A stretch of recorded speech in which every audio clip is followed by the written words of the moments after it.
శ్రీనివాసరెడ్డి గారు మనం చూస్తున్నాం కవిత చేసినటువంటి కామెంట్స్.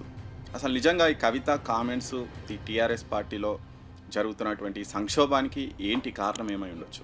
అంటే మనం ఆలోచించి కొద్దిగా అబ్జర్వ్ చేస్తే తెలిసేది ఏమంటే ప్రదీప్, వరంగల్ సభ తర్వాతే ఇలాంటి పరిణామాలు చోటు చేసుకుంటున్నాయి బీఆర్ఎస్లో. ఎందుకు అంటే వరంగల్ సభతోని అంటే వరంగల్ సభ తర్వాత అవి బయటపడ్డట్టున్నాయి, కానీ చాలా రోజుల నుంచే పార్టీలో కొంచెం డిస్టర్బెన్స్ అనేది ఉంది. కవిత కూడా అంటే గతంలో కూడా చూసినాం, ఆమె ఓన్గా ఈ బీసీ కులగణనకు సపోర్ట్ చేయడము, బీసీ నినాదం ఎత్తుకోవడము, ఇవన్నీ కూడా చేసిరు కదా. అంటే ఇది ఎప్పటి నుంచో ఉందని అనుకోవచ్చా? అంటే నివురుగప్పిన నిపులా ఉండొచ్చు, ఇప్పుడే కొద్దిగా బయటపడుతున్నట్టు అనిపిస్తుంది వరంగల్ సభ తర్వాతనే. ఓకే.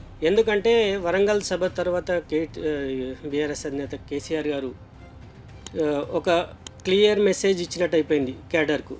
అంటే నా తర్వాత కేటీఆర్ అన్నట్టుగా. అవును, అంటే ఇంకా బ్యాక్గ్రౌండ్లో ఇద్దరు ఫోటోలే ఉన్నాయి.